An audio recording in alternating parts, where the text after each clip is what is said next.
The Maroon White Pod brought to you by Citylink. For bookings, timetables, updates and any other information, head to citylink.ie. You're welcome along to the Maroon and White Pod. We're going to look back here on round two, the senior and intermediate football championships over the weekend. Some shocks, mainly in the intermediate. Senior went really as expected for a lot of results, really, but some cracking goals even all over the weekend. And I'm going to look back on all the action with Justin Burke, who was obviously involved with Milltown's, played with Carfin for years, and is actually coaching Air Ogan Ennis this year. And we're going to have Eddie O'Sullivan in a few minutes from out there to get his take on his club season so far. And they do still have a chance. If they win that last game, they could go through on the head-to-head result too. So be interesting to see, particularly when his club being in the group that, get his perspective on things. But Justin, first of all, a lot of people obviously know you as a former Carfin footballer, but you went into coaching in the last year or two. On the coaching side of things, what got you into that at the start, I suppose? I've always had an interest in football. Where I'm from, we're all football mad. I suppose, you class it as football country, and we don't talk about a whole pile else of Burke, only football. But where I was always kind of involved in a couple of underage teams and stuff through with Corofin, under 21s and a couple of bits like that. And then I was involved with Shane Monaghan and Ger Kane with our intermediates over a 2 year period. And then I wasn't doing a whole pile of football coaching, and Milltown landed in my lap last June. The lads and Jarlath and the whole club approached me about going in as to do a couple of sessions and see how things went, and they went fairly well. And one thing led to another, and we went to the county semi-final. But Jarlath went his way, and I went my way, and I ended up in Air Ogan Ennis this year coaching, and I'm enjoying it. As I was saying, it's a dual club. It's something different for me dealing with dual players, especially when they're so competitive on both fronts. So I suppose it's gaining experience. I like training. I like coaching. I'm a big advocate of the kick pass. I wouldn't be too much into a blanket defence now. I would be more or less man on man and come up with a bit of a game plan. But I just love Gaelic football. I love being involved in it. I love the crack that comes with it with the lads. And I suppose going into Milltown, where I knew probably a chunk of the players, to going to Air Oak, where I didn't know anybody, was a challenge in itself. But I'm enjoying it, and I enjoy coaching and training. And so far, I haven't any complaints. Do you think it's important in starting off in your coaching career to get away from your own club? Well, a lot of what I learned from my coaching probably came from my own club, Mm. from the Frank Morrises and my own dad and Jimmy Sice and lads coming up when we were coming up along. That's who trained us. We learned the basics from those men. And I suppose when you move along then and you see where Gary Delaney is doing, and Giz and Fitz and drills, Dave Morris, for what he's done football wise and where lads have gone. I suppose in a way it probably helps because you can kind of nurture your own, what you want to do on the football field more so, where some clubs might have a certain structure and you're just really filling a gap, and you're just kind of moving things along. Whereas I just kind of like to go in and put my own stamp on it along with the management team. As I said, I'm a big advocate of the kick pass. I would be fairly plain and simple about football. The quickest way to get from A to B is to kick the ball rather than fist pass it. And if you score one, the opposition have to score two to beat you. So that's the way I kind of look at it, and I try and make it as simple as possible. But to go away from your own club, I suppose, it's what the Aero thing. You're dealing with a lot of dual players, which is something completely out of the realm of what we deal with in Corofin outside of Dahi. I mean, we've never had that. It's always been your Tuesday, Thursday game, Saturday, or train at the weekend. You're not trying to do a bit of a balancing act. So, for myself personally, I've enjoyed my time with Milltown. Brilliant group of lads. Couldn't have asked any more from them. Same this year since we started the first or second week of February below Ennis. Anything we've asked the lads, no issue. We've just rolled along with us. They're an ambitious group, and I'm learning all the time. You learn from different players. Aaron Fitz is involved there. He was involved with the Clare Hurlers for a long time. He's playing fullback for the Aero footballers, and there's a wealth of knowledge there. He does a lot of coaching underage below and Aero as well. So, I mean, you're always batting ideas off different lads. I speak to Gary Delaney a good bit. Tomas Costello was involved with the Limerick footballers this year.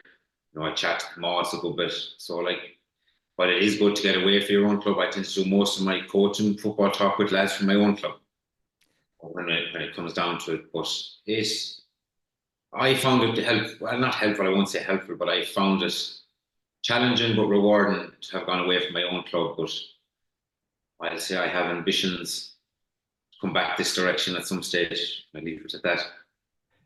It's just funny when you mention all the ex-players there, and I don't know if you're aware of it. There's a piece in the Irish Examiner of, I think it was nearly a year ago, of all the certain ex-Curfin players that are involved with clubs. Like there's a fair amount of you now that are going into this coaching management game. Yeah, and I think it probably comes from, I suppose, our love of football from around here. I mean, we're engrossed with it so much. If you look at a lot of the lads that are involved with clubs around the country and around the county now, like a lot of those lads went through a good, successful period with Curfin. And you probably find it getting into that routine of it's football and Tuesday, Thursday weekends or Monday, Friday weekends and meetings, and you're trying to progress all the time. So yeah, I mean, a lot of lads have gone places and haven't been as successful as other lads, but I think it just comes from our love of football up here. I think lads want to be involved. Lads seem to be happy to be involved, and it's great to see other clubs wanting to bring Currafin lads in because of I suppose the history and tradition we have going back through the years, and probably the style of football and stuff that we try to play with Currafin. Yeah, absolutely. And on that, like, I don't know the number like off, but it is great for these clubs as well to get people in from Curfin, particularly with the success you've had in the last decade. Yeah, absolutely, and I suppose that's a double-edged sword. Then also in terms of some clubs may think that they're going to bring in a fella from Currafin, and because of success and everything, it's going to flip things on their head if they're going through a rough patch, and that doesn't necessarily work all the time as well. And you need buy-in from the club and from the players. If a guy, whoever it may be, is going in and they're trying to do things a small bit different, I think it needs the backing of everybody that's involved in that club. Also, the coach that's going in, be they from Currafin or whoever, there's probably a willingness there that they've seen a project they're willing to work on, and they're not just taking a job for the sake of it. So I think a lot of, as you said, ex-Currafin lads, I think lads will be motivated there to try to be as successful as they could be, and to try to, I suppose, bring a positive term of management or coaching to their time in whatever particular club they're in. And lads buy into it, and some lads don't buy into it, and that's the nature of the human being. Some lads will want it, some lads won't. And I think it's for ourselves as a club, I think it shows, I suppose, the education that we've received football wise from under eights to seniors to being so successful that lads are now gone and they're trying to recreate different things, and I suppose preach the game of Gaelic football to different clubs. So we're just going to move on now. Just can you see the power rankings there up on screen? Yeah. So I'll just read them out, obviously, for the people listening to audio. And as I mentioned, we'll have Eddie O'Sullivan in a few minutes too. But the power rankings at the minute, obviously, Curfin looking strong again, county champions in first place. Second place, saw Tillock, big win over Letchermore. Third, Mike Cullen. Really, that was a statement victory over Monavea Abbey at the weekend. Tuam Stars then up one place after their victory over Uachtar. Clare Galway down one place. Did cause Curvin difficulty in certain periods, but could never really just get them coming down the stretch. Obviously, Patrick Ian's second goal there proving a huge difference. And a down then up three places, 2 out of 2 for Norman O'Brien. The perfect start, really. He couldn't ask for much more. Montbellew got over Carstrand, registered 2-7. They're down one place into seventh. James is leaving it late. It was a strange sort of game against Dunmore, but they got over the line, up four places. Dunmore remain in ninth, pipped by a point again. And then Milltown in 10th, Uachtar in 11th, Killannon up two places. A big win, really, over Barna in the context of things in that group. And then Letchermore down six places. Monavea Abbey down one place after a heavy defeat to Mike Cullen. Barna remain in 15th, and then Carstrand they're in 16th. It was a tough defeat for them now to take over the weekend. It's always interesting, Justin, to get different guest point of view on my power rankings to tell me, am I wrong? Am I being too harsh? On the overall context of things there for the 16 teams, is there anything maybe pointing out to you there that maybe you might disagree with, or do you think maybe I've got it spot on? Well, no one ever says that, but I think you're probably not too far off there. I suppose Corofin, Saltill, and Mike Cullen, you probably could go one, two, and three in any order for those three clubs, in my opinion. From four to 11, and you could probably include Killannon possibly in that as well. And like one of they and Dunmore now is a straight shootout to see who gets to a preliminary quarter final. So from 4 to 11 or 12 there, you could probably mix and match those anyway, and you'd probably still come up with something similar. Tuam, I think they're interesting in terms of they've been going so well, no more than Clare Galway in the league, and Clare Galway obviously got their win the first day. Whether one of those can come out and tackle that top three, it probably remains to be seen. But I'd say you're probably fairly spot on. Towards the bottom, Carlisle have two defeats, and Barna, you're probably spot on there. I'd imagine. I think that could be some sort of the relegation, the way things are going to look up so far. And as I said, Monavea and Dunmore's a straight shootout. If Monavea win, you're probably looking at moving them up two or three spots in their last game. But you're probably more or less very close to where it's going to end up, I'd say there. just before we get in to look back on some of the games there, Justin, I know we were talking about it off air, and it's starting to feel like already, even from the results at the weekend, Corofin, Saltill, and Mike Cullen, they are kind of nearly in this three at the moment. Yeah, I from what I've seen and people that I've spoken to, they're probably the three that you're looking at. They're going to be there at the business into the championships. Saltill, they had a bit of an off year last year, but they seem to have rejuvenated themselves. And from what I've heard, and I saw a game not so long ago, the camaraderie they seem to have built around with Finian and the lads there, gone in over them. They seem to have improved most out of the bigger teams. A lot of moving parts of that Mike Cullen team. They're a serious outfit.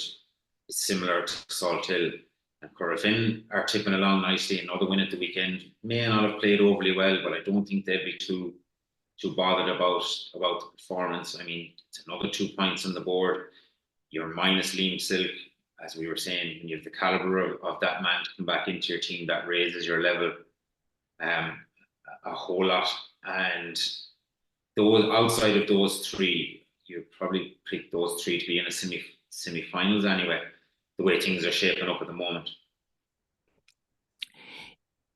If we're to look first at Group 1 on Saturday there, Montbellew Malaw 2-7, Carstrand 1-3. People from Montbellew might be looking at these power rankings and saying, why are Montbellew down one place? They ran Saltill to 2 points. They got the result there at the weekend against Carstrand. But for me, when I look at Montbellew and they're opening two games, 7 points against Saltill, 2-7 the last day, it's like they're good scores to put up. But unfortunately, if Montbellew do want to push on here, 7 and 2-7, like they would be looking for bigger scoring returns. Yeah, yeah, they will down the line. And I know Barry and McHugh seem to be on form the other evening. and they're probably relying on Barry at the moment, considering the number of players that aren't available to them as of now. Whether they're back towards the latter end or the mid or latter end of the championship remains to be seen. They're still on 2 points. Their last game comes down to playing Lechamore. Obviously, Lechamore had a good win the first day. Probably be disappointed with their display against Salthill at the weekend, conceding 114. It is a big score to concede, and they were probably going into that game on a high. But Montbellier and Lechamore now is a straight shootout, really. They probably will need to get over that 12-13 score mark. Montbellier going forward. They got 7 the first day and 9 scores the last day, probably 2 goals, relying on Barry. So they probably will need to find scores elsewhere. Now, if they get some bodies back, and we don't really know who's available or who's not available at this stage for Montbellier, then you're looking at a different animal altogether. And as you said, they're probably coming up the rankings, depending on who gets back. I think we have Eddie O'Sullivan now as well. Eddie, we're just looking back on this Montbellier and Carrickfergus game there at the weekend. With Montbellier, we were just saying maybe their scoring returns haven't been that high, but it's still coming back. Maybe they might be missing players, but they still at the moment they have a really strong spine, and even the likes of Kieran Mulhern there at the weekend looked really lively for them. It's still making them such a threat. Absolutely, I watched a good bit of Kieran Mulhern there with Galway under 20s this year. Very good player, and I suppose with having a few lads with the Galway under 20s this year, in addition to I suppose the lads that are still available, they still have probably a strong team relative to a lot of senior clubs still available to them. I know they're probably a bit more focused on what they're doing defensively compared to other years, and probably very reliant on Barry McHugh. But I suppose even if this year is just a quarter-final or semi-final, it would bode very well for next year when there's probably going to be a good few more lads back and available to them. And on that, Eddie, their opponents, Carrickfergus, it's obviously not the start they wanted. They are really struggling at the minute. Yeah, and I suppose my mother's from Carrickfergus, and all my cousins be Carrickfergus, so it's tough. It's tough in any club in that situation. We're 0-2 as well, so I know exactly what they're going through. Carrickfergus are probably just in a period at the moment where you've a few lads probably playing with other clubs that would bring them up to a certain level, and then probably a lot of their very good minor A team kind of around 07, 08, they're probably starting to wind down now, and probably not replaced with the same talent. And then with likes of Morris and Donlan injured, you're down a lot of bodies, and it's all hard on any club really to be down that sort of volume of bodies. Apart from maybe a Kilconly, really everyone would get badly hit. Even in the league, Cullen, when they're down a number of bodies, are relatively poor compared to where they're at now. It's tough on them, but I've no doubt. I suppose that the evenings get shorter and the scorelines come down. Carrickfergus will be able to get there a few scores, and it'll be more of a case of they'll be able to keep scorelines that bit lower and maybe eke out a win to keep themselves safe, which probably at this stage for them is obviously the objective. Justin, they are the only team out of the championship at the moment. 15 teams still remain in it in qualification terms of things. So there is a sense here for Carrickfergus now, they're already preparing for this relegation dogfight. Yeah, and I suppose of all the clubs around, the one club you probably don't want to play in a one-off game is the likes of the Carrickfergus, because if they're putting all their eggs in one basket, you can be sure that they'll be going full belt to retain their senior status. They are down a lot of bodies, and they've been progressing towards the relegation side of things probably over the last year or two. They're a club with a huge tradition. They won't want to lose their senior status too easily. I suppose it probably takes the pressure off them in the last game, that knowing that they are going to face relegation, and they're probably going to tweak things and tailor their things towards preparing for that. But I still wouldn't like to fancy facing Carlstrand in a one-off game, albeit they are struggling. So whether or not they can pull things together to get a win to stay senior remains to be seen. But they're in a tricky position. They're in a tricky position at the minute. On the other game, lads, in that group, Sawtill 114, Lettermore 9 points. Eddie, I know last time you were on the podcast, you were tipping Sawtill as one of the teams to watch. They got over Montbellew in the first game. There was maybe periods where you were probably expecting more from Sawtill, but this was definitely a game where Sawtill issued a statement.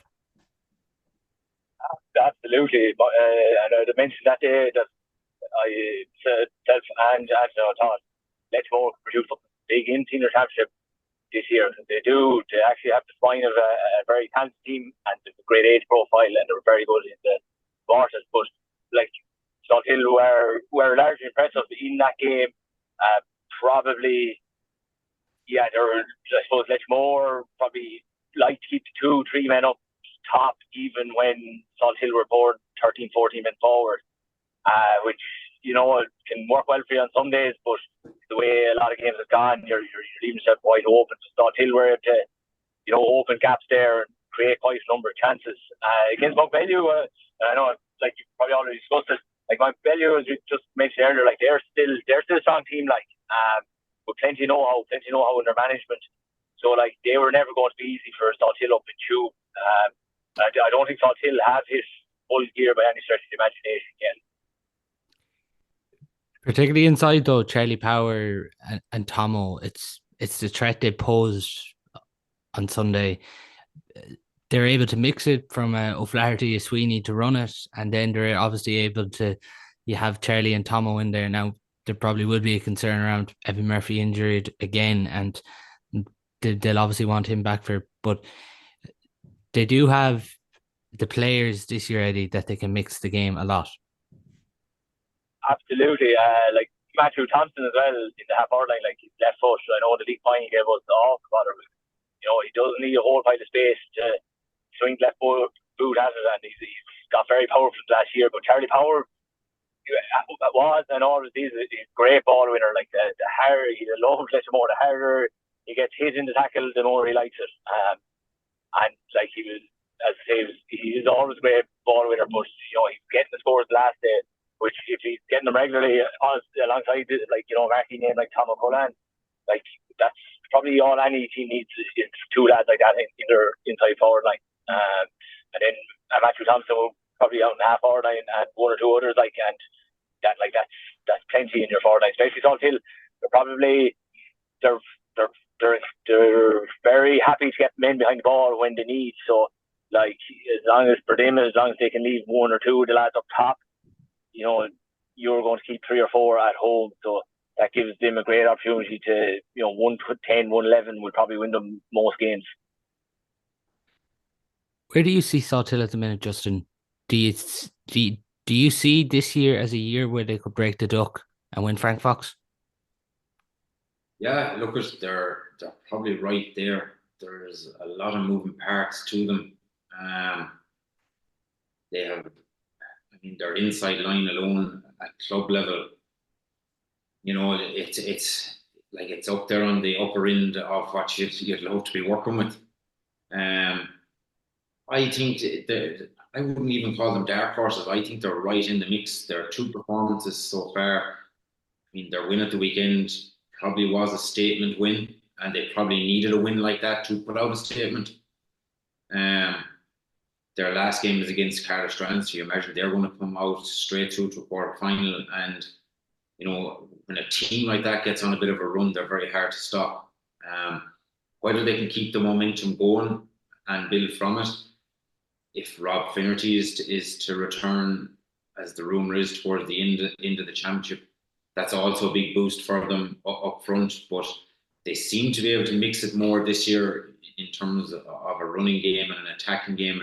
Their defensive setup seems to be quite good. So I would say they're probably right in the mix there along with Mike Cullen and Corfin at the moment, yeah.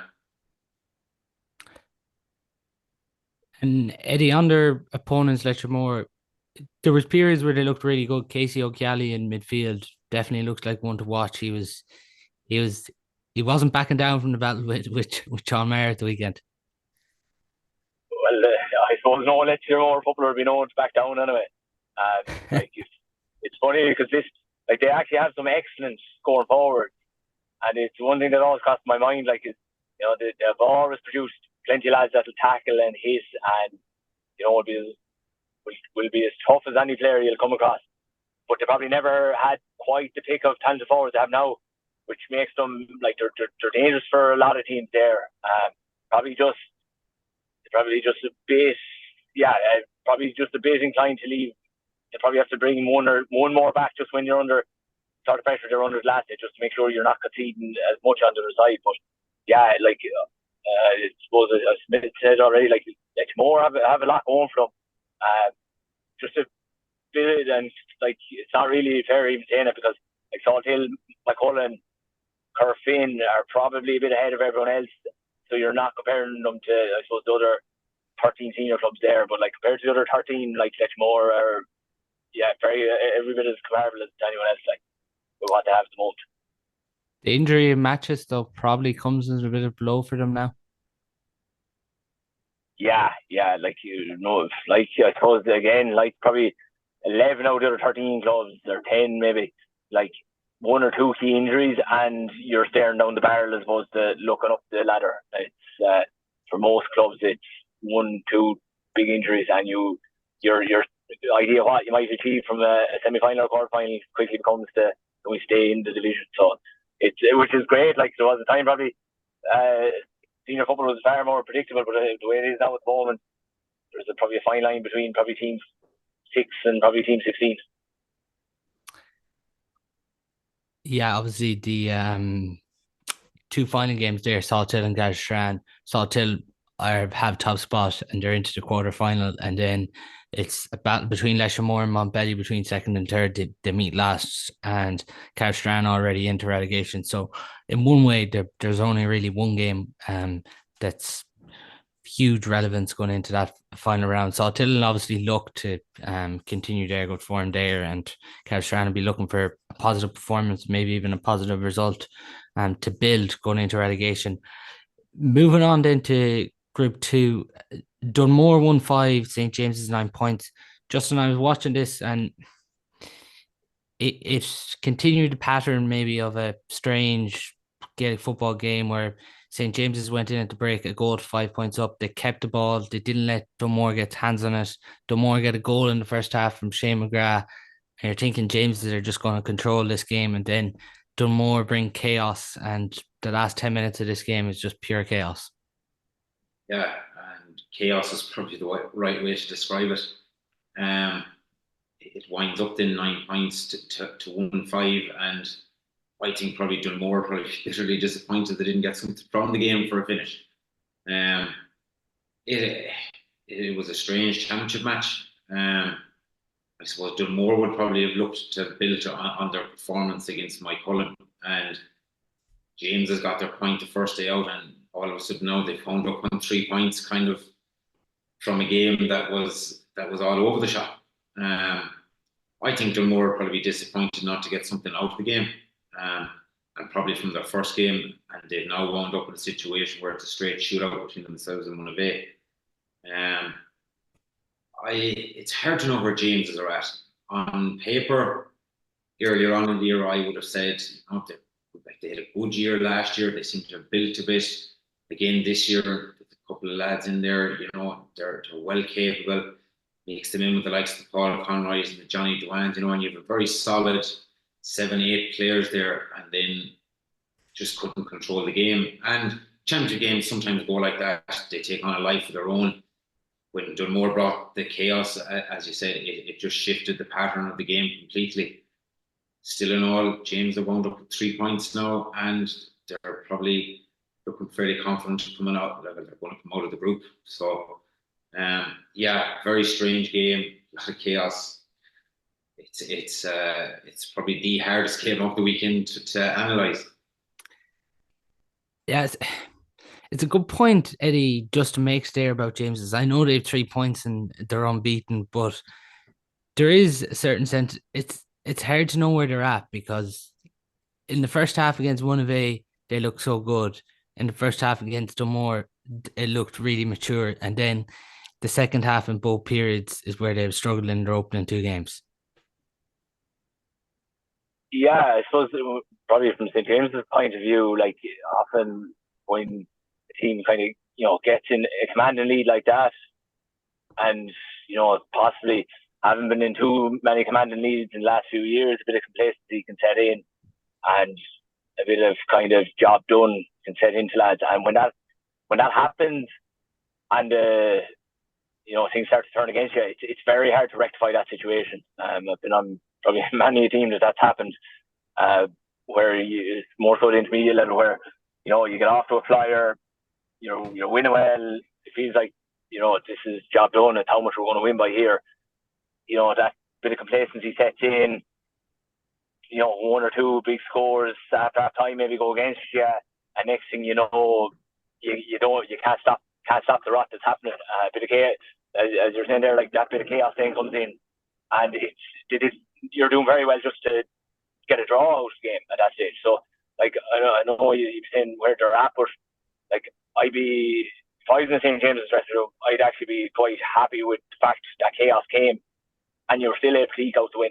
I think that's can't be overstated how difficult that is to manage. And Dunmore are a very good team as well, and like some excellent young talent, and they would revel in chaos where it's fragmented, and their bit of dynamism would benefit them far more than probably other teams. So, like, if I was in the St James dressing room, I'd be quite happy with that victory. Even you'd be concerned, right, what went on both second halves, but like with the few county seniors they have and Neil O'Toole involved with them, I'd imagine it's not a fitness issue. It's probably just more of a scenario of lads just getting into a comfort zone, and then when the chips turn against you, it's a very hard thing to rectify a situation like that. Yeah, Duane, Conroy, and the two O'Neills have just been unbelievable for them in those two opening games. There is a sense, Eddie, that they'll fancy a crack off Mike Cullen. They're already through to the knockout stages, no matter what. If they were to upset the odds against Mike Cullen, they can't take top spot ahead of them. So going into that last one, there will be a sense for them for it's nothing to lose here.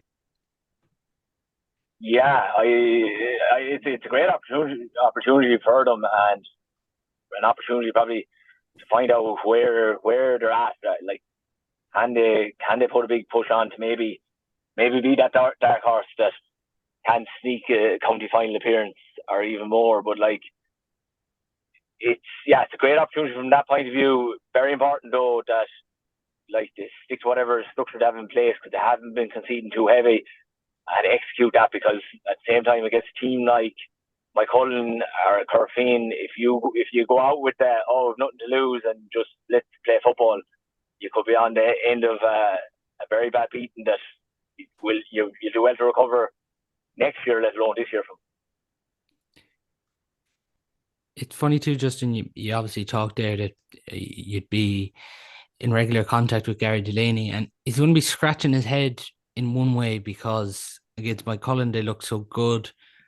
The second half, when they had James's pinned in, there was definitely opportunities there to win that game, and they didn't take them. And now it's this Monterey game. It's a straight shootout. But for all the positives with Dunmore, like if they're not to get a result here against Monterey, it's the second year in a row they'll end up in relegation. Yeah, and Gary will probably be disappointed to a certain degree. However, they were still in both games and played very well against Mike Cullen for the majority of that game. He'd probably be slightly disappointed with the performance at the weekend, given how they did play against Mike Cullen, but they were still in both games, and that's, it'd be different if they were chasing a game and they got a couple of goals, and it makes the scoreline look a little bit kind of more flattering on them. As Eddie said, like they have a lot of not underage talent, but they have a lot of younger lads that have come through. they revel in a game like that where it's nice and tight. It suits them. They probably won't. Well, they won't hold any fear going in against Monivea. And a win puts them out of the group. They've probably been just come out a little bit unlucky on both sides of both games of this year's championship, and whether they can turn the tide of that, it's hard to know. On the other game in that group, we mentioned them earlier on, Mike Cullen. They really issued a statement 4-11 to 1-5. I suppose the biggest positive, even from a Galway perspective, Sean Kelly was back on the pitch at the weekend and was instrumental for Monivea in that game. And even considering Mike Cullen were down, James McLaughlin, Sean O'Connor and Killian Gallagher are all missing from the opening round, but Niall Walsh, unbelievable up top. Conor Corcoran, really solid. It's probably the performance they were searching for after that Dunmore game, because like Mike Cullen probably will admit, Justin, that they did probably get out of jail in that game, and then to build on a performance like that in the second round. Look, if you're in the Mike Cullen camp, you're in a good place after the weekend. As you said, they were lucky to get something out of the Dunmore game, but to go out the next day and put out a statement like that, I think their management and themselves as a squad, they'll be happy enough with where they're at. Yes, they were missing a couple of bodies. To have the likes of Sean Kelly come back in there, he's probably key for them. If they can keep Sean fit and healthy for the next couple of weeks, they'll be right there at the end of this championship. There's a lot of moving parts to that Mike Cullen machine, and he's probably the vital cog in it, albeit they have other bigger players, but when you've Sean Kelly coming down the middle there, or whether he's at full back or midfield or centre back, he gives that extra level of dynamism to them, and I think they're a different team when he's on the field. On the flip side, I think Monivea will probably be disappointed with their performance at the weekend, particularly after getting a point the first day out. They probably have looked to have backed it up some way. Whether they thought they were going to get the win or not is another story, but I think it's the manner of the defeat, whether they can bounce back from that now in that last game against Dunmore will be interesting to see. Sean Kelly is vital, obviously, to Mike Cullen, Eddie, but a player who was really good at the weekend, Niall Walsh, he missed the county final last year as well with Kelly, but he's key to this Mike Cullen team as well. Yeah, Niall's hands there, and obviously he'll probably be flying after his winter escapades with Leitrim, but he's he man inside with Desi. Niall probably gives you that bit more opportunity from the point of view you can hit him that bit earlier, Desi, with a ball, and he works well with Desi, so probably score from that bit further out as well. So he's a huge threat. I know when we were playing them, you're trying to at least match the inside lads somewhat tight, but it's hard to find two good lads like match Desi and Niall, tight enough to keep the scoreline somewhat competitive. But yeah, Niall next up there. How do you see Mike Cullen after the weekend, Eddie? Oh, they're thereabouts competitors. They're probably realistically, I'd say the bottom team at the moment. They're out of everyone in senior. They're the bottom team. I know they did a dodgy first half against Dunmore, but even to be so far behind at half time and to be able to come out and dig the victory out of that was very impressive. I'd actually at the game. I went home at half time. There was the first game, and babysitter arrangement was probably part of the reason. But that in itself combined with the victory last day, the fact they're dominating second half so much. Mark McHugh, suppose he was doing some running with them, and the proof is in the pudding. Yeah, I agree with you there. They're looking really impressive, and they did still have a lot of wides at the weekend, which is scary to think in one sense as well. Justin, we were talking about Dunmore, it'd be such a hammer blow to go into relegation, but for Monivea Abbey, they didn't look impressive against James's in the first half. but then they came back with a real battling second half performance. Fionn Garvey gets a goal in the first half, and you're thinking it's going to give them a lift, but it really doesn't, and they lose out by 15 points. There is a sense here, Monavea, like you don't want to be going into relegation after only coming back up. Yeah, no, and look, they're probably going to park the game at the weekend and probably reset this week and drive on for that Dunmore game. If they can replicate a performance like the first half against James's in that Dunmore game, they'll probably be happy enough. And depending on how the results go or how the game finishes up, but yeah, it's to come up from intermediate and to end up in a relegation it's very hard to turn the tide then when, particularly after the weekend. But I think they will. I think they'll just park the weekend. Noam Bunty, he'll just park the weekend and he'll move on, whether they're training tonight or during the week. And I think they'll be gung ho to take Dunmore and to progress on. And look, they have some talented footballers. Probably should never have come down in the first place. They just got into that rut, and it's very hard to turn that rut when you get into it. But yeah, it's very difficult if they do wind up in that relegation. It's a minefield, really, both for themselves and Dunmore. So I think if you had told both of them probably after the first two rounds of the championship, win your game, your last game, and you'll go through, I think they probably would have said we'd probably be in that situation. If we're to look at then Group 3, before we get into the action, Eddie, a question here for you. If someone was to say to you that you were going to play on the same pitch as your manager, would you have been surprised?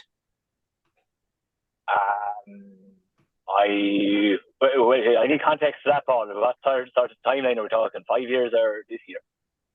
This year at the start of the year, if someone told you that.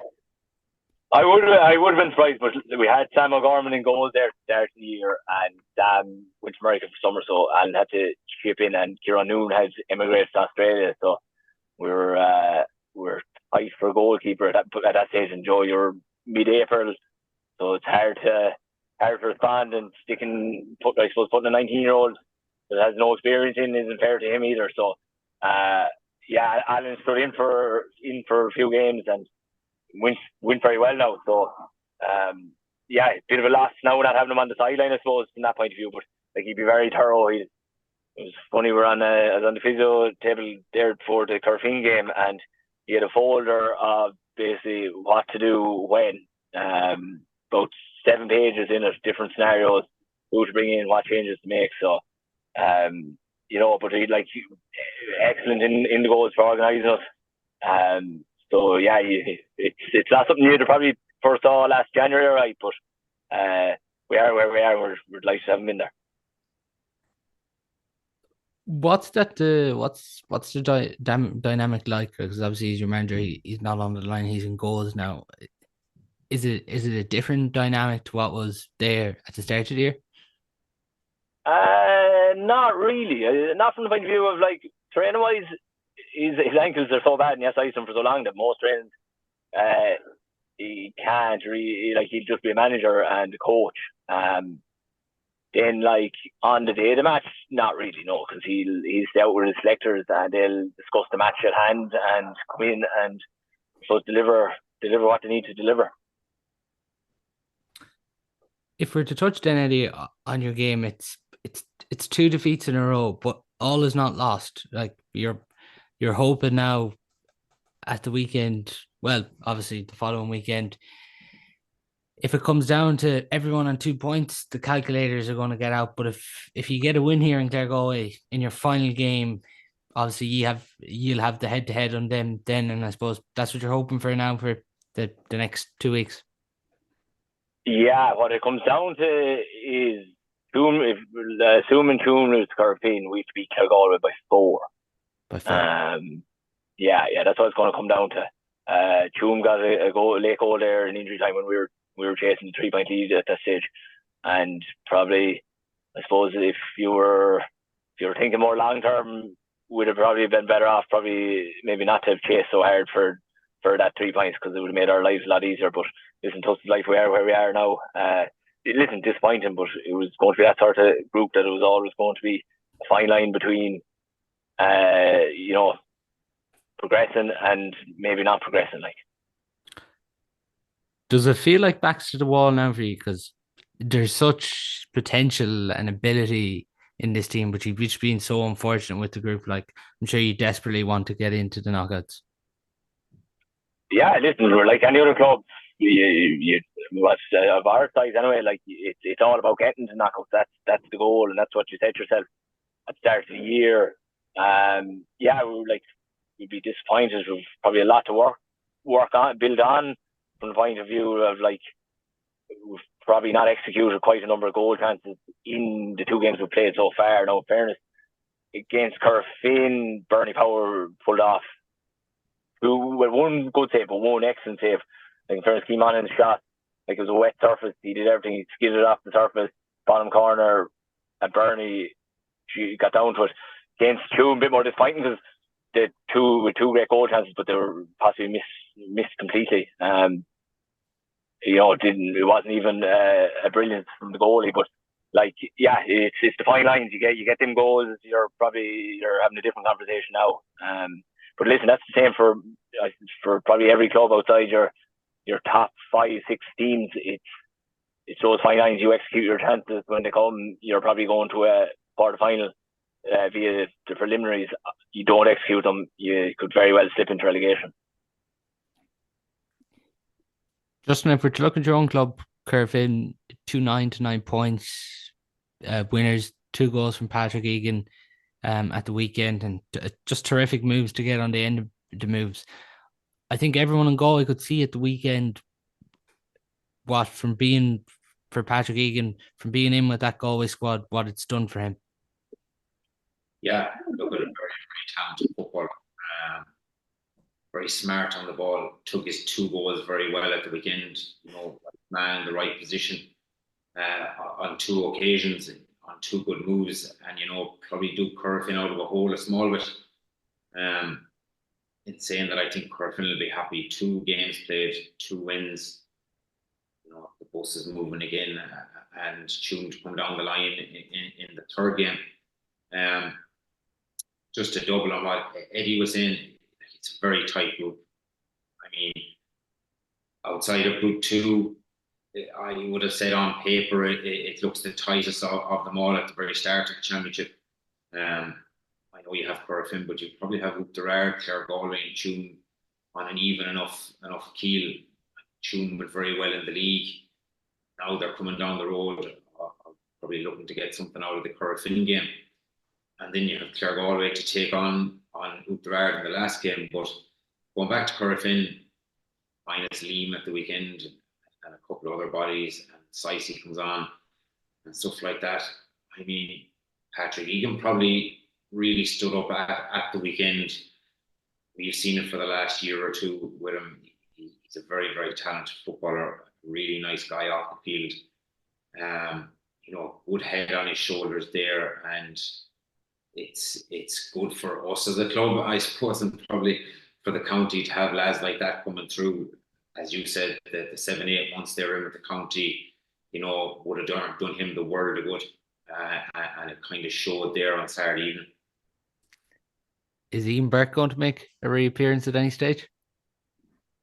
He's around anyway, but I for now I'll leave it at that. But if I was a betting man, I wouldn't put too much on it. Just on that as well, because even the selection of the Corofin team has been very interesting. Even looking on, we've seen players like Bernie Cohn here now and Conor Carson come into the 15. Yeah, and those lads have been around for the last number of years. They would predominantly have been playing along with the intermediates, but would have got a lot of experience in the senior league. So again, it's great to see new faces coming through like that. Probably puts pressure on the, I won't call them old timers now, because a lot of different lads are the same age as myself. But the lads that have been there, the more established players, it puts pressure on them. And knowing that group of players and knowing the club, like, you want to see the younger lads coming through. That drives the more established lads on even more to try to win their place back, or if you miss a game through injury. It's good for ourselves to see it, and hopefully we can keep that conveyor belt going for another while. Just on Kilconly, you seen them last year when you were with Milltown. There was stages where they made it uncomfortable for Clifden, but is it still maybe just for this Kilconly team? It's obviously a very young team, but it felt like there was opportunities there at the weekend. They didn't take them, and then you're starting to wonder, maybe are Kilconly shy a forward or two up top to really challenge that top three? Yeah, they're an interesting one, because there's an awful lot of talent there, and this talent has been talked about for quite a while now, and I suppose at some stage it has to deliver. Again, like, they're a well-organised team. They were the same way last year. They were well-organised. They have good forwards. They move the ball at pace. Like, they have very good strike runners coming from the middle of the field. They probably didn't go after the game enough, in my opinion, on Saturday evening. Whether that's a flaw in their makeup going forward, the latter stage of the championship will probably decide that. Their main priority now is to get over Group Gerard and try and get out of the group. Whether they can put two or a couple of performances together back to back to try to put a run together, I think that's my biggest question mark with Kilconly, is probably that consistency week on week. Loads of talent, but again, they're just an interesting one from my perspective of where are they really at, no more than James's. Eddie, this is a tough one now, obviously, because you just after playing Tuam at the weekend. But what did you make of Tuam overall at the weekend? They're good, like they were good. Well organised, good. They've plenty of legs around the middle. Very, probably a lot more direct than when we would have played, say, Corfin, which it's a blessing in one way, but harder to deal with in another way. But yeah, good team. Very good man markers like Darragh Rourke at the back, which obviously keeps tabs on your danger men and probably makes it that bit harder to eke out your scores. But yeah, I suppose they're good. They're good. I wouldn't put them probably up with near the top three teams, but they're probably your top 8 anyway. Yeah, that'd be my take. They were good, and they put great pressure on a kick out too, which is in plenty of bodies up. They're well able to get a good grip of you on the kick out, and I mean that in a complimentary way purely. But yeah, good solid team. They'll give everyone. They give Corfin plenty of it now. It's still plenty Corfin to be comfortable enough coming down the straight, but yeah, they're a good solid team. Just then, as on to Group 4, and down in Milltown, Justin, it nearly felt like it was going to be a repeat of last year, one sense, when Milltown put the pressure on, but I think everyone's seen the clip at this stage. Damien Comer'S goal was just probably the score of the weekend, really, when you look at it. Yeah, brilliant finish. And look, we all know Damien has that in his locker, and he's probably the key man for Annadown going forward, whether they can keep him fit and healthy, and how his body holds up. There isn't much between Milltown and Annadown. It was the same way last year. I mean, there was a kick of the ball in it last year, and it's the same again this year. But as we were saying beforehand, if you told Annadown they'd kick 115 during the week, they'd probably bit your hand off and said, perfect, we'll take that. And similarly, Milltown to kick 15 points. If you look at some of the other scores from the weekend, both tallies win a lot of the games. Now both teams are in a good position. You fancy Annadown to come out on top. Milltown are still there, and then you have Killannon and Barna. So while the defeat will probably be hard to take for Milltown, they were right in that game, and they came again towards the end. and down the stretch they were still there, so plenty for them to work on. So I think while the defeat might be hard to take, they'd probably be happy-ish enough with the performance. And Down are really reaping the rewards this year, Justin. Like it's such a big bonus when Damien goes well. Yeah, look, I mean, at club level particularly, the pace and power is very hard to defend. It's very hard to stop at club level. As Eddie was saying earlier on, a lot of clubs might have one or two man markers, but it's very hard to have a man marker to mark the man the size of Damien. And Down are reaping the rewards at the moment because he's flying fit, and from a spectator's point of view and a football fan's point of view, you're probably hoping that Damien stays fit, because any game he's involved in, it piques your interest to see what's going to happen. And Down under Norman there, well organised. I was chatting to Norman earlier in the year. Quietly going about their business there. No hoo-ha or big hoop about them. They have 4 points on the board, moving nicely. Park the weekend, they're on to their last game. They've Killannon, I think it is Killannon in the last game. So, they'll be looking to go 3 wins from 3 and keep building on this. They've gotten a couple of younger lads in there, which probably has driven things on for them. So I think Down are in a good place. It's the thing, Eddie. I know people would probably throw out a comment like this and say, look at the group, Down got or whatever, but still, you got to go and you got to win these 2 games. And it's been the perfect start for Norman O'Brien in his first year, 2 wins from 2. Yeah, and we actually played them in the league year on. I'll tell you one thing: a team managed by Norman, you get nothing easy anyway.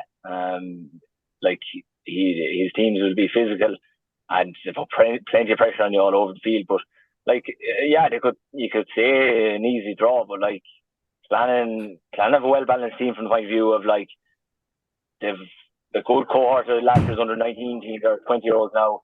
They've the Sweeneys in their early 30s. Johnny Heaney, they're and plenty of experience playing at senior level throughout the club. So like they're a difficult team. If Killannon hit their day, they're a good scoring team too. They'll score 113, 213, and they're going to be hard bet if they have a good day. And like Barna probably didn't go so well at the weekend, but they're still always hard bet. And like Milltown were semi-finalists last year, so you can kind of throw out that it's an easy group, but there is nothing easy with any of them 3 teams if they're on a good day. Yeah, and even if people might realise this, maybe people think Down have just wrapped up, but if Killannon are to beat Down and Milltown get over Barney, you have 3 teams on 4 points, and then the calculators be got out. So this group is far from wrapped up. And even with that, in one sense, Justin, if Milltown were to get bet by Barna and both those teams finish level on 2 points, then you'll obviously come there to where you'll have Barna would actually leap Milltown because they'd have them on the head-to-head. So this group is far from wrapped up. Yeah, I mean, it is a competitive group. I think Eddie hit the nail on the head there, that any of the teams on their day, if they're going fairly well, could beat any of the other teams. So it probably makes it the most interesting group on probably day 3 of the championship, because you have 4 teams vying for 3 positions. So, but I think Eddie was right there on their day. Anyone can beat either of the other opposition. And Eddie, just before we get on to the intermediate there, that was a big result for Killannon at the weekend. And funny enough, I'm passing through Killannon at the moment, so I better say it was. It was. It was funny. I think the bookies only said Barnes like favourites, but like I personally would have fancied.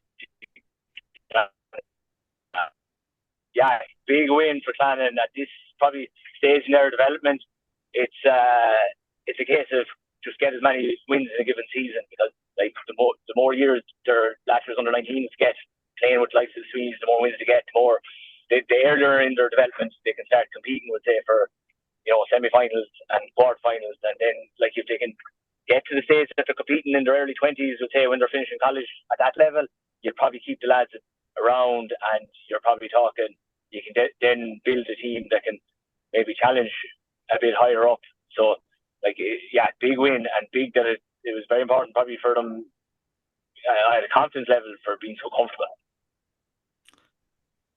Yeah, it's Berna now. They'll need a result, and they'll be just buying to go through on the head-to-head with Milltown. So that's interesting. But if they don't get a result, they're going into relegation. So backs against the wall for them. They're that's the senior action. I'm just going to read out here the intermediate power rankings for those who are listening on audio. So Oranmore Mary, they're actually up to top place now after another big win for them. Clifden beating last year's county finalist Kilconly. They're in second place, up 4 places. Caltra, they're in third, another big win for them. Kilconly down 3 places after a defeat to Clifden.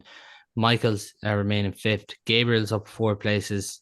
And then just beneath them, a team they drew with at the weekend, Kerfin B. Osbidale up 3 places. They look back on track. Glenamady down 5 places. Brendan's then they're up 3 places in 10th. Illinois 11th, up 1 place. Kilkerran then they're up 2 places. Michal Brannock's down 4 places. Cortown, heavy defeat to Castor, down 6 places. And then Menlo 15th and Williamstown 16th. Justin, even from looking at the rankings here, this intermediate championship already has just been it's been breathtaking when you even look at some of the results from round 1 and 2. Yeah, absolutely. And I suppose before the championship, a lot of the teams towards the middle to the end of that power rankings there, you would probably said would have been at the upper end of it. Or more have been very impressive. Jerry Fahey has a lot done there. I know they have a lot of work done. They have a good cohort of players there. They've been around for a while. They seem to have be the most impressive team so far. Caltra have also been impressive. I mean, they have 2 wins from 2. They had a good win at the weekend again, and they're in a good place. I was at the Corofin and Gabriel's game, and to be honest, either team could have won it. I think maybe Corofin might be slightly more disappointed afterwards. They had a couple of chances towards the end, or they didn't lead in the game. So, it's such a competitive championship. I mean, if you look, Ilan Aaron and Michal Brannock and Clonberne towards the bottom end of their groups, and probably before the championship, you would have said they'd have been close to that, maybe top 6 or top 8 and getting to a quarter final. So there's an awful lot to play for on day 3 of the intermediate championship. It's the thing, Eddie, like Kilconly, Illinois last year semi-finalist, Brannock's in particular, like on top of the power rankings at the start. I'm looking like a bit of an Egypt now, but there's been teams that you expected to maybe be through and home and host by now that aren't. Yeah, I suppose one thing about intermediate level is like you can go from we're the team that are definitely going to win this to we being relegation so quickly. Like the year before we won All Ireland, like we had to win a relegation semi-final against Kilconly and Clonberne. Like so, like it's very it's very hit and miss division from the point of view of like there's far less probably consistency to clubs as much as there is a team, or there's probably a higher player turnover too. But like Brannocks, I'd have fancied them at the outset. Now I think there's a long way to go in that championship because by the same token, it's so hit and miss early doors. It tends to go like that. Then as the season winds on, teams that are going very well now can often lose form when they get to the quarterfinals and semi-finals. So like what I'm nearly thinking there is like maybe like the Williamstown teams that are they're probably really struggling. Yeah, they're going to stay at the bottom of the power rankings, but I'd say there could be a bit of a twist and turn in that yet. Like the likes of Spittle on paper have a very strong team out there. Like if they get a bit of momentum there like that, like their position and that could go up fairly quickly. But just actually, before I finish on that point, is like you'd imagine more like they've been very strong at under 19 level the last few years, putting out 2 teams. You'd imagine like that's going to start coming to the fore this year, or next year, or the year after, maybe for them. Like, yeah, particularly because you're going to have 4 or 5 minors that are eligible to play next year. Yeah. Like they're going to be this year. Possibly might be maybe a bit too soon for them. Just because when it does get to semi-final, final stage, things probably slow down a bit. Scorelines become 110 to 19. How will they? Like they're living in a world at the moment where the scorelines are relatively high in the division. Like when you get to October time, county final, county semi-final stage, like scorelines do get very low. And it'd be interesting to see how to deal with that then. That could take a year or two to master the dark arts of a wet October Sunday. On Group 1, Clifden 17, Kilconly 13 there. Justin, like this is some result by Clifden. Yeah, and to back up what they did on day one, they're in a very good place, and it was probably a statement win from Clifden, because I don't think many would have seen this coming down the line. Kilconly would probably be disappointed. They'd probably have seen it in the game that they would get them onto their 4 points, and sitting nice and pretty at the top of Group 1. Now it leaves everything to play for on day 2. Kilconly play Brendan's, I think, and the Aran Islands play Clifden. So there's an awful lot to play for in Group 1. The draw at the weekend between the other two teams probably tightens that group up to make it probably the most competitive one going into round 3. Particularly just in there for Clifden, getting Jared Gibbons back down from Navina back down to Clifden, you can already see the reward of it. Like he shot the lights out in both 2 games for Clifden. Yeah, and it seems to be going well, and they seem to have adapted a game plan to try to get him into the game as much as they can to feed him as much ball. Whether they can keep that going, as Eddie said, down the line, when it gets to the latter end of it, remains to be seen. But they seem to be moving fairly well at the minute, and I don't think anyone would fancy meeting Clifton coming down the line.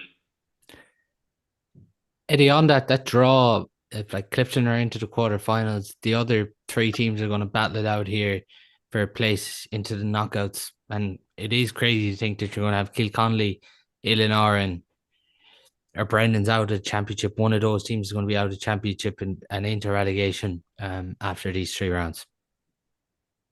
Yeah, it's a surprise, all right. But I suppose like when you're in intermediate and you're competing, I suppose, the semi-final and final stage. Like from my experiences, you probably have a 2 or 3 year shop window. Like over the course of my career, it was a 2 or 3 year shop window where you're there about semi-final, final. Then kind of year 4, year 5, you'll end up with a bit of a reset, like possibly lots of interest and just possibly not as many lads putting the shoulder to the wheel, and you tend to, and I'm going to speak from my own personal experience, a down season would say. And like if you look at those 3 teams you named there, like they have been at the latter end for probably 3-4 years there now. So sometimes you can just have that year where it just doesn't click at all, and they'll and by this, in saying that, like 2 out of the 3 could easily come from this position and go on and win it. Like Spiddle's just in 2018, Spiddle just about got out of our group with Brannock and went to the Connacht semi-final. All-Ireland semi-final, no less. Yeah, it shows how tight so, they are. Yeah. So like if you're in a strong group like that, sometimes like you could have a boater that finishes second in that group and still goes on a serious run. Like